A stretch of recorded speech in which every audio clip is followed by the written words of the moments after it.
مجید کے اندر ارشاد فرمایا وَلَنَبْلُوَنَّكُمْ بِشَيْءٍ مِّنَ الْخَوْفِ وَالْجُوعِ وَنَقْصٍ مِّنَ الْأَمْوَالِ وَالْأَنفُسِ وَالثَّمَرَاتِ وَبَشِّرِ الصَّابِرِينَ کہ ہم تمہیں مختلف طرح کے آزمائشوں سے آزمائیں گے. وَبَشِّرِ الصَّابِرِينَ لیکن صبر کرنے والوں کے لیے خوشخبری ہے. کون ہے یہ صبر کرنے والے؟ کون ہے جنہیں جنت کی بشارت مل رہی ہے؟ الَّذِينَ إِذَا أَصَابَتْهُمْ مُصِيبَةٌ قَالُوا إِنَّا لِلَّهِ وَإِنَّا إِلَيْهِ رَاجِعُونَ. اس صبر کرنے والے لوگ وہی ہیں کہ جنہیں کوئی مصیبت لاحق ہوتی ہے تو فوراً کہہ بیٹھتے ہیں اِنَّا لِلَّهِ وَإِنَّا إِلَيْهِ رَاجِعُونَ کہ یقیناً ہم اللہ تبارک و تعالی ہی کے لیے ہیں اور اسی کی طرف لوٹ کر جانا. نواں اصول وہ ہے توکل.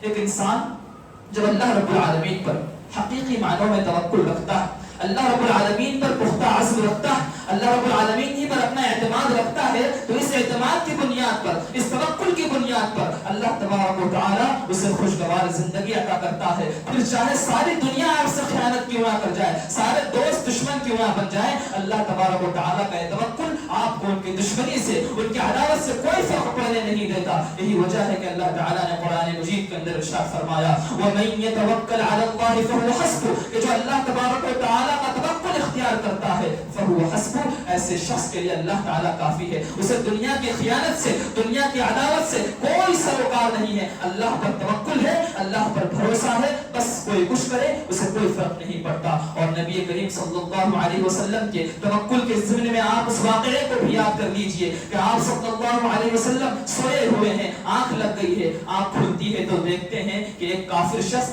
سامنے تلوار لیے تلوار سوتے ہوئے کھڑا ہے. کہتا ہے من یمنعک منی یا رسول اللہ کہ اللہ کے رسول صلی اللہ علیہ وسلم ساری وادی میں تاریکی چھائی ہوئی ہے, آس پاس کوئی موجود نہیں ہے, بس میں اور آپ اور میری تلوار موجود ہے. من یمنعک منی یا رسول اللہ یا اللہ کے رسول صلی اللہ علیہ وسلم اب آپ کو مجھ سے کون بچائے گا. اللہ کے رسول صلی اللہ علیہ وسلم کے آپ اس جملے کو دیکھ لیں, کیا طاقت ہے, اللہ رب العالمین پر کیا اعتماد ہے, اللہ رب العالمین پر کیا بھروسہ ہے. کہ ساری دنیا ایک طرف ہے, ساری وادی میں اندھیرا چھایا ہوا ہے, پھر بھی نا امید نہیں ہوتے ہیں, کہتے ہیں اللہ یمنعنی اللہ تعالیٰ میری تجھ سے حفاظت فرمائے گا. اس جملے کا کہنا تھا کہ اس کافر شخص نے اپنی تلوار نیام میں ڈال لی اور کہا کہ میں اب آپ کو شر پہنچانے کی کوئی حیثیت نہیں رکھتا, کوئی طاقت نہیں رکھتا کہ آپ کو شر پہنچاؤ. یہ برکت ہے توکل کی. جب انسان حقیقی معنوں میں اللہ پر توکل کرتا ہے تو اللہ تبارک و تعالیٰ اسے خوشحال و خوشگوار زندگی عطا کرتا ہے. اسی طریقے سے نواں اصول یا 10واں اصول ہے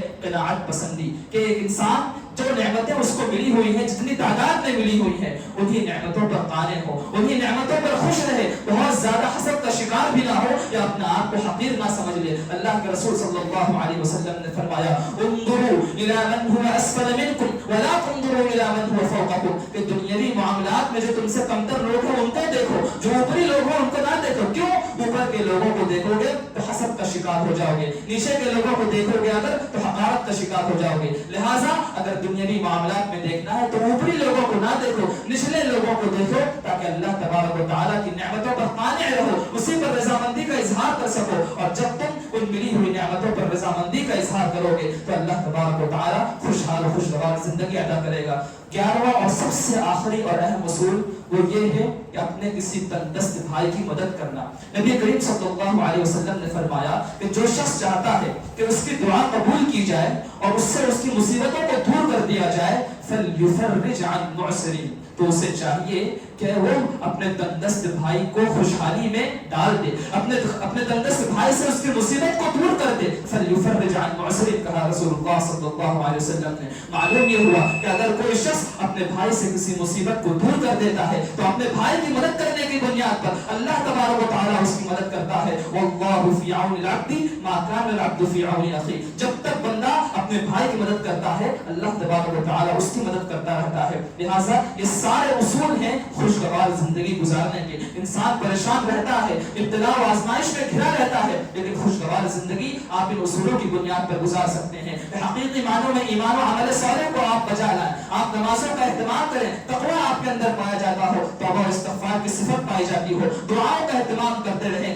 ذکر الہی کا اہتمام کرتے رہیں, صبر و شکر کا دامن تھامے رکھیں, قناعت پسندی کو اپنے اندر پیدا کریں اور اپنے تندرست بھائی کی مدد کریں. یہ سارے اصول جب آپ آپ کے اندر پائے جائیں گے تو اللہ تبارک و تعالی ضرور ضرور آپ کو خوشگوار زندگی عطا کرے گا. اللہ تبارک و تعالی سے دعا گو ہوں کہ اے الہ العالمین ہم سبوں کو ان تمام اصولوں پر عمل کرنے کی توفیق عطا فرما. رب العالمین ہم سب پریشان ہیں, مصیبتوں میں الجھے ہوئے ہیں, نہ جانے کس نوعیت کی پریشانی میں الجھے ہوئے ہیں. رب العالمین تو ہماری تمام تر پریشانیوں کو دور کر دے. آمین. وما علینا الا البلاغ المبین.